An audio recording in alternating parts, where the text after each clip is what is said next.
Alors celui qui va venir nous rejoindre maintenant sur scène, bon, c'est un peu mon petit chouchou, je vous avoue.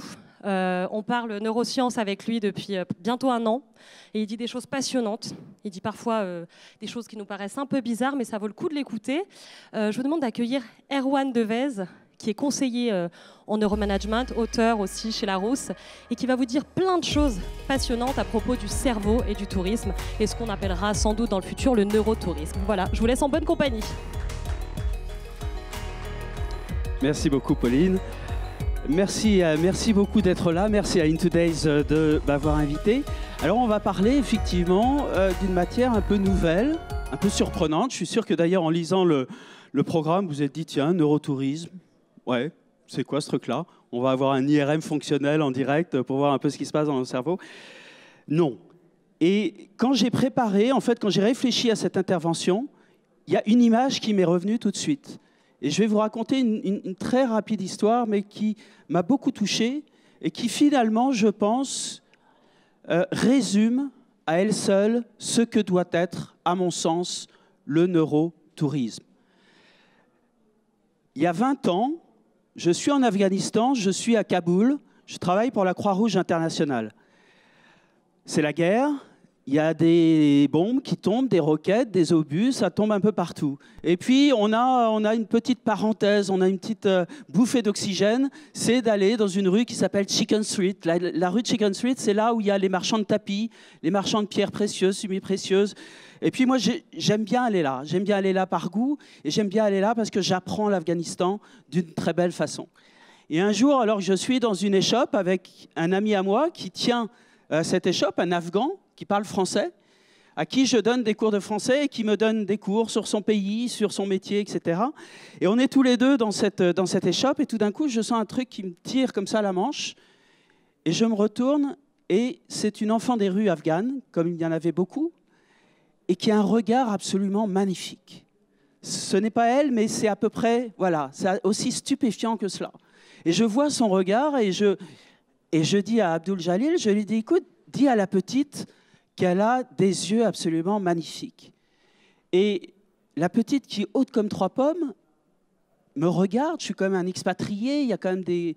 Et elle dit à Abdul Jalil quelque chose, et Abdul Jalil, je lui dis, qu'est-ce qu'elle t'a dit? Elle m'a dit, elle m'a dit, ce sont tes yeux qui sont beaux. Et alors, je suis un petit peu scotché, je me dis, mais, ok, mais est-ce qu'elle peut en dire davantage? Et la petite ne se démonte pas, et la petite me dit, si tu es capable d'apprécier la beauté, alors ce sont tes yeux qui sont beaux. Et pourquoi je vous raconte cette histoire? C'est parce que je crois que c'est le fondement du neurotourisme. Alors, aujourd'hui, on a une chance formidable. On parle de l'intelligence artificielle, à juste titre, mais il y a une révolution conjointe qui fait un peu moins de bruit, mais qui est autant... Si ce n'est peut-être plus spectaculaire que la révolution de l'intelligence artificielle, c'est la révolution de notre propre intelligence, de l'intelligence humaine. On commence enfin à comprendre ce qui se passe dans notre cerveau. C'est absolument stupéfiant, grâce en particulier à l'imagerie cérébrale fonctionnelle, c'est-à-dire on voit en direct ce qui se passe dans vos cerveaux quand vous interagissez, quand vous pensez, quand vous aimez. Et puis grâce aussi à la neurobiologie, donc on commence à comprendre. On commence à savoir un petit peu ce qui se passe. Et vous vous doutez bien que ce progrès de la connaissance va bouleverser nos vies. Va bouleverser nos vies à l'école, dans l'entreprise et dans tous les métiers, y compris le vôtre, et en particulier le vôtre. Parce que vous êtes évidemment dans un métier à forte connotation émotionnelle. Et ce qui est fantastique aujourd'hui, avec ces deux révolutions conjointes, l'intelligence artificielle d'un côté et l'intelligence humaine de l'autre, c'est que finalement, ça nous oblige, quelque part, ça nous met un peu dans les cordes et ça nous oblige à nous réinventer. Et ça nous oblige surtout à réinvestir des champs qu'on avait un peu mis sous le tapis, l'intelligence des émotions, l'intelligence des relations et l'intelligence des situations. Et ces 3 intelligences-là sont au cœur même de votre métier. Et moi, je suis un fanat de technologie, je regarde ce qui se passe au niveau de l'intelligence artificielle avec envie, avec passion. Mais je n'oublie pas que ces révolutions-là, technologiques, intelligence artificielle, sont et ne doivent être que des outils au service de l'intelligence humaine. Je pense que c'est très important. Et c'est très important de garder ça en tête. Alors, quand on parle de neurotourisme, on parle de quoi? Le neurotourisme, en fait, c'est l'application de ce qu'on connaît des neurosciences au tourisme, tout simplement. Essayer de tirer profit de cette matière. Il y a 3 niveaux d'action, évidemment. Il y a le niveau le plus évident, l'expérience client. Comment on va se servir de ces nouvelles connaissances pour travailler mieux, pour proposer des offres clients qui soient plus pertinentes. On a parlé de pertinence tout à l'heure, c'est un mot que j'aime bien. Et puis, il y a l'expérience collaborateur, évidemment. Évidemment, via le neuromanagement. On doit diriger, on doit manager autrement. On a aujourd'hui une somme de connaissances fondamentales que l'on doit utiliser. On en parlera demain après-midi. Puis le 3e volet, c'est évidemment le vôtre en tant que leader. Vous décidez toute la journée, vous innovez toute la journée. Il est évident que cette matière nouvelle des neurosciences va vous aider.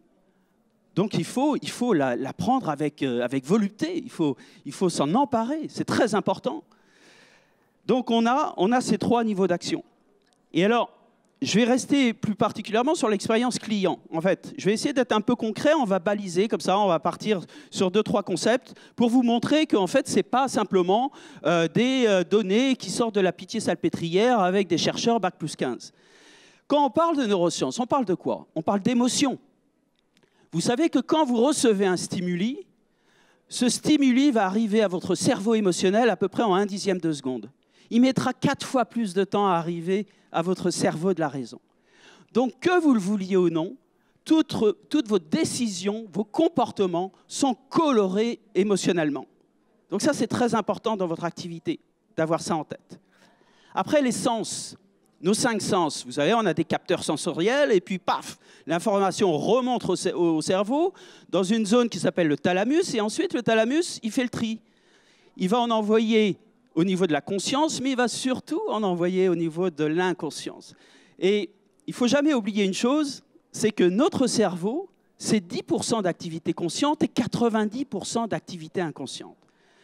Donc, faire l'économie d'aller chercher ce qui se passe dans ces 90%-là, vous comprenez bien que ça vous condamne un petit peu à l'ignorance. Donc c'est un point qui est très important. Et au niveau des sens, dans vos offres, dans les offres que vous allez créer, il y a une chose qui est très importante, c'est de faire coïncider, de faire se renvoyer les sens entre eux. L'expérience, le plaisir de l'expérience sera d'autant plus fort. Et pour la petite histoire, n'oubliez pas un petit sens qui est souvent un petit peu sous-estimé, c'est l'olfactif. La mémoire olfactive est la mémoire la plus puissante du cerveau. N'oubliez pas ça quand vous construisez vos offres. Le 3e point, c'est la mémoire. Je voudrais vous parler de notre mémoire, ou plutôt des mémoires. Vous savez que la réalité pour le cerveau n'existe pas. Notre mémoire reconstruit en permanence la réalité au gré de nos expériences nouvelles. Donc c'est une expérience très subjective, la mémoire. Mais on sait quand même un peu ce qui se passe. Et quand vous avez, par exemple, des clients qui vont partir une semaine en vacances, eh bien, la mémoire va retenir, en fait, 3 points principaux. Le début, la fin, mais surtout, le pic d'intensité émotionnelle. Le cerveau a horreur de ce qui est banal. Il s'en débarrasse. En revanche, si dans la semaine de vacances que vous aurez construite pour vos clients, vous avez comme ça un pic émotionnel, c'est cela qui va s'engrammer dans la mémoire. C'est ça qui restera dans la mémoire. Donc, jouez sur ces aspects-là. Et puis, le dernier point, c'est l'empathie. On a beaucoup parlé d'empathie aujourd'hui. Mais l'empathie, il faut être plus précis. Et encore une fois, les neurosciences permettent d'aller un peu plus au fond des choses. Si vous parlez d'empathie cognitive, c'est-à-dire la capacité que je vais avoir à décoder l'autre, OK, vous pouvez travailler là-dessus, c'est intéressant, mais ça ne suffit pas. Ça ne suffit pas.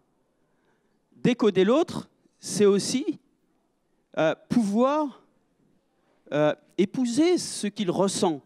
Et donc l'empathie sociale et l'empathie affective est aussi importante que l'empathie cognitive. Vous savez, les serial killers sont des très grands empathiques cognitifs. En revanche, évidemment, en termes d'empathie affective, là, c'est la catastrophe. Donc, c'est très important de creuser tous ces terrains des sens, des émotions, de l'empathie, etc., dans vos métiers. Il faut aller plus loin. On ne peut plus, aujourd'hui, rester à la surface alors que ces données sont disponibles et progressent de jour en jour. Au niveau du client, cette fois-ci, on a aussi des données qui sont assez intéressantes. Vous savez que la plupart des clients, aujourd'hui, dans nos mondes modernes, sont en surcharge cognitive. Donc, ils n'ont envie qu'une chose, c'est d'aller en vacances pour ne plus rien faire et se reposer. D'un point de vue cérébral, ce n'est pas tout à fait comme ça qu'il faudrait procéder. C'est-à-dire que, par exemple, moi, quand je vois des gens qui sont très fatigués, qui sont au bout de leur vie, très stressés, et qui me disent, moi, j'ai qu'une envie, c'est de me poser sur la plage et ne plus rien faire, dans ce cas-là, je sais que en fait, ça va être compliqué pour eux, parce que quand vous ne faites rien au niveau cérébral, en fait, vous faites beaucoup intérieurement. Vous avez ce qui s'appelle le mode par défaut qui se met en branle, et là, pour le coup, les difficultés commencent, parce que vous allez ruminer dans tous les sens. Donc là, ça devient compliqué. Donc pour le client, il y a plein de petites choses à savoir comme ça. On dit souvent, par exemple, que les clients aussi qui font des photos un peu partout perdent le plaisir de l'expérience. Nous, en termes de neurosciences, on sait que c'est faux. On sait que le fait de prendre des photos va en fait provoquer un surcroît attentionnel et donc va augmenter votre plaisir. En revanche, ce qui est intéressant, c'est que le fait de partager ensuite vos photos sur les réseaux sociaux va être source de frustration et de douleur. Parce qu'on arrive dans la tyrannie des likes. Et donc là, on se demande pourquoi il a liké, pourquoi il n'a pas liké, etc., etc. Donc toutes ces petites données, je pourrais vous en citer 100, mais déjà le temps est passé, donc je vais faire plus court. Mais sachez en tout cas que les neurosciences sont là à votre service pour vous aider. Mais alors, et je vais conclure là-dessus, en fait, vous aurez deux possibilités. La première possibilité, ce sera d'utiliser cette connaissance pour essayer de faire des coups, pour essayer de manipuler, pour essayer de nudger, comme on dit, c'est-à-dire amener l'autre à faire ce qu'il a envie que vous fassiez sans qu'il s'en rende compte.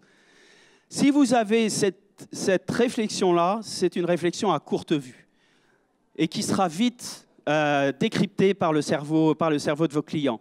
En revanche, la deuxième option, et vous comprenez bien, c'est sur celle, évidemment, sur laquelle je me bats, c'est de se dire, OK, on va utiliser cette nouvelle connaissance pour grandir, pour faire grandir, pour construire un tourisme qui sera plus respectueux peut-être, plus créatif, plus humain, plus altruiste.